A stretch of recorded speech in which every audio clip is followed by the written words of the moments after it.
It's a materialism issue. It's a self-love issue. It's a desire issue. And that can only be really eradicated if we say, screw you to consumerism and marketing in general and those social programs and tune in towards ourselves. Hey guys, I hope you're doing very well whenever you're watching this. I'm trying something new today. I'm trying like a video podcast style thing, so bear with me while I figure this out and see if maybe this is the right fit for my channel. But today I wanted to talk about clutter and how clutter is preventing you from leveling up in your life. Clutter is obviously like a physical manifestation of goods, items, objects that you've kind of like acquired throughout the years or even just like the past few months or whatever it may be. But it's also an energy placeholder. These items do have inherent value and they're not just like sitting around. They hold energy and they hold space. And by keeping them around, you're keeping these old energy connections alive. You're allowing it to take up space that either it doesn't need to be or something else could be filling that space more worthwhile, something more valuable to you, whatever the case may be. This is also something I find tied to consumerism, materialism, and environmentalism. So I'm excited to kind of delve into what those different things mean. I'm going to take a sip of tea though, however, because I am feeling like a bit dried out from my radiator. Unfortunately, it's like being in the seventh circle of hell and I can't help it. So dry throat, lemon tea to the rescue. So excuse.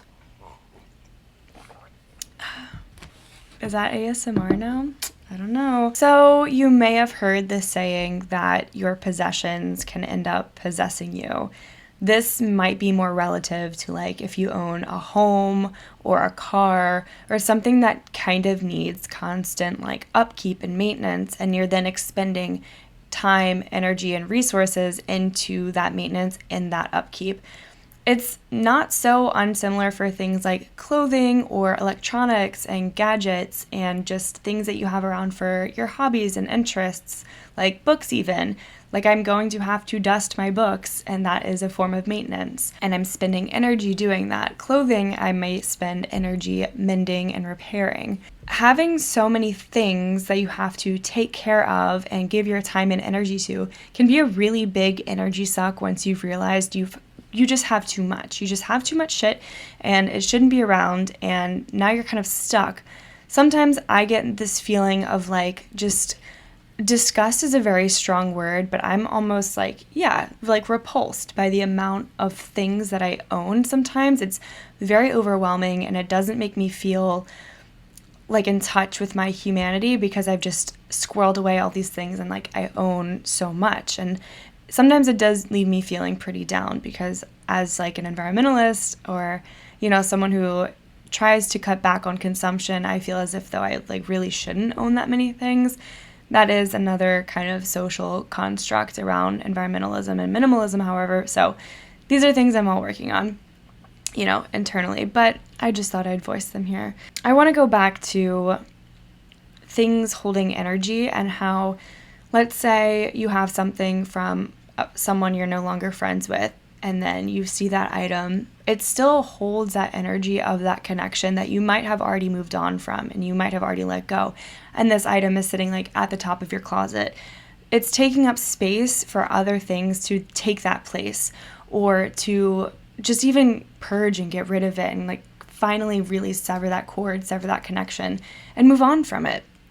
These things hold energy. It's not a crystal per se, but it still holds some form of energy and remembrance of that connection and that tie that you had with that person. Of course, it takes up space, not only physically, but mentally and energetically. It is a relic of the past, of a phase that you have now outgrown, and you've shed those layers, and it's time to let go of those things. Sometimes it can be sentimental or painful, but if you really want to clear for what's good for you, for the universe to allow blessings to come your way, you need to not only cut cords, but you need to clear those things out of your energy realm and your physical space. There's just no way for new things to come in, better things to come in for you if you're holding on to so much shit from the past. Just physically doesn't work. Energy cannot be created nor destroyed. So you don't have to destroy these things, but you do have to clear them to make way for new energy. But back to, being an environmentalist, I'm not saying that these things you have to immediately junk or burn to get rid of them. I think that they still have inherent value. It just may not be valuable to you and your life anymore and relevant to you anymore. So, I always am a proponent of disposing of things super responsibly.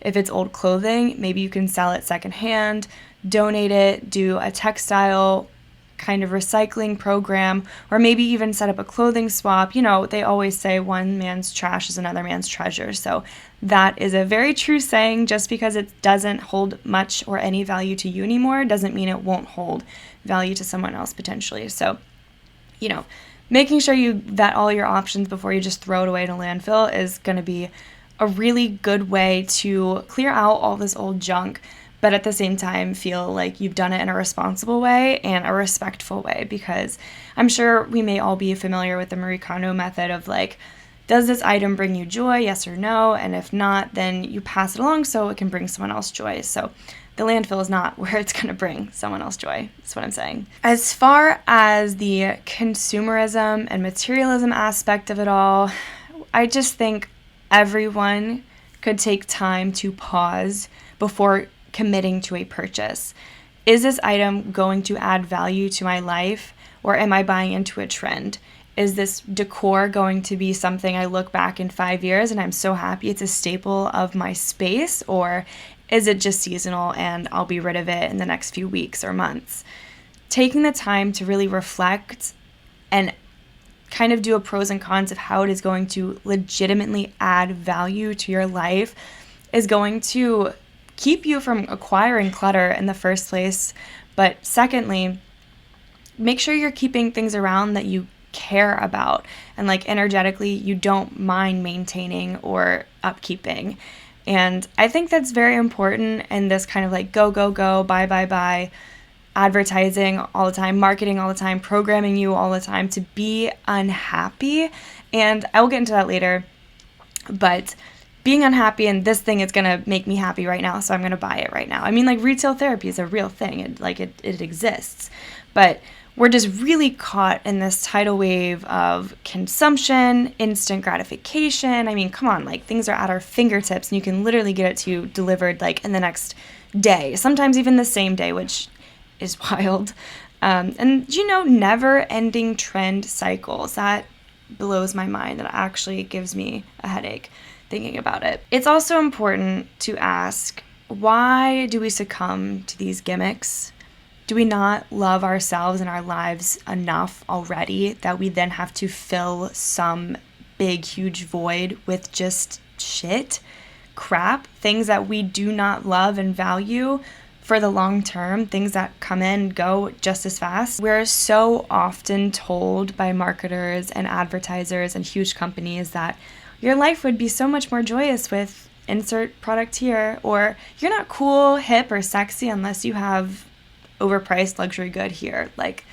That is how it works. That is my next big point, is loving yourself enough to not succumb to the fear of missing out. That's essentially what's being told to you, is that if you don't buy this thing, you don't have this product or this service or this subscription, you are missing out. That is essentially the basis of all of this messaging and all this programming you're seeing throughout the day, literally 365 days a year, is that you are missing out without this thing. And, I've taken a step back from wanting things and have practiced a lot more gratitude in my life. And what helps me before shopping or before giving into anything is listing things that I'm grateful for, and then realizing after I've done that exercise that I don't need more. I have enough. What I have is more than enough, actually, and I'm gratefully abundant. And, you have to be thankful for that, especially before you go out and add to that, and then you're overwhelmed with how much crap you have. Maybe this is just a problem I have, but I find myself running into it often enough that I thought I would share. But really at the crux of my argument is self-love. Like, we have got to love ourselves more so that we're not trying to fill this void of just fill it with goods and material things and items. Like, not only is it not serving our higher self and our higher purpose to consume in this way and just kind of like nearly be greedy in that sense, but it's also harmful for our environment. Like, look what we've done. We've ravaged the earth in the name of fast fashion, and obviously fossil fuels have their own part to play, but just especially the fashion industry being hugely wasteful, and then the beauty industry like coming behind it, and that's growing in skincare. And it's all because we're told we're not enough. We're not pretty enough. We're not happy enough. We're not sexy enough. We're not enough. I'm challenging you to look within and tell yourself and believe in yourself that you are enough. You are more than enough. So next time you're faced with something that tells you it's going to make you hotter, maybe you can say, fuck off. I'm hot enough already and I love myself. And, that's very hard to do in this kind of day and age, but it's even harder to do when you're weighed down by how much shit you already have and how much you feel like, I just need to shed these things so I can then flourish and blossom and grow into my own. We just have to love ourselves more is kind of what I'm saying here. And that way, when you're at the shops, maybe this is something you've been thinking about for weeks, months, years, even if you're really splurging or really saving up for a big purchase, that's different. You've put some mindful, conscious thought into it and how it can benefit you and add value to your life. I think we're making a huge mistake by buying into the ploy of the fear of missing out, and we're handing over our power to an entity that is just going to continue taking it financially and emotionally, physically, like everything. It's just going to keep taking as long as we keep giving it energy. It's so important to not only declutter your space and your energy and your mental, but to actually change your habits so you stop acquiring so much in the first place. Honestly, let me tell you a secret. It is not going to bring you any more joy. That's it. I'm so sorry, but that is it. Maybe 10 seconds of dopamine flooding, but like beyond that, you're going to be in the same boat, sis. I'm sorry. Not only practicing self-love, but also practicing your attachment to desire and practicing safe and practical detachment from desire. This is definitely a bit more meta, so to speak. Definitely more of a spiritual kind of practice of detachment and detaching from desire.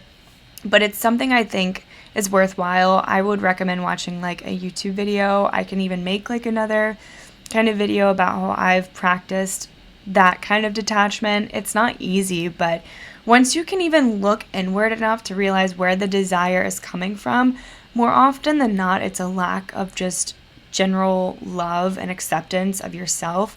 And if you can love yourself, you are an unstoppable, powerful being that has blessed and graced this planet with your presence and existence and can spread that to other people. And I really think that's everyone's mission in life, is to love, starting with themselves, and then that can spread onto other people. But that's how I feel about clutter. I think it's just a bunch of shit. And if you can stop desiring things and you can start loving yourself, then things are going to change for you. You're not going to need to purge your spaces often and then feel like an ass for getting rid of so much stuff, but you're actually going to be able to enjoy what you have, and the energy you put towards the things you have is going to be valuable to you and maybe even a fun practice for you rather than a chore. I mean, like, for example, I bought a bunch of plants recently, but I enjoy the process of taking care of them, and I don't see it as a chore. I do enjoy dusting my books because then I get to read over the spines and the covers and see which ones I haven't touched in a while, which ones I have yet to read and I'm excited to look into. And same goes for when I dust my bag, or my sunglasses. I just reminisce on what it's brought me and how thankful I am for what I already own and the abundance that already surrounds me. But I think that's going to be all I have to say on clutter. It's a materialism issue. It's a self-love issue. It's a desire issue. And that can only be really eradicated if we say, screw you to consumerism and marketing in general and those social programs, and tune in towards ourselves and recognize what we have is enough, and we are more than enough. We are more sexy, hip, cool, hot than the advertisers could ever imagine, and it's inherent. We don't have to buy anything for that to be true. And that's what I want to leave you with. That is my spiel. I think so many of these topics are interconnected, and I'm very excited to explore them, I think, in this manner. Let me know down below if you enjoyed the mic. It's new. It's my roommate's. I'm borrowing it, so thank you. Shout out to Kaylee for letting me use this for 20 minutes. But if it does work and it is something you like this format, again, let me know down below. Also subscribe so you can see when my upcoming videos are posted. It's totally free, guys. It's not going to add any clutter to your inbox, I promise. It is more than worth it. So I love you very much. Thank you for tuning in. Until I see you next time, don't forget to be kind to yourself, others, and the planet. Word to your mother. I'm going to catch you next week, probably.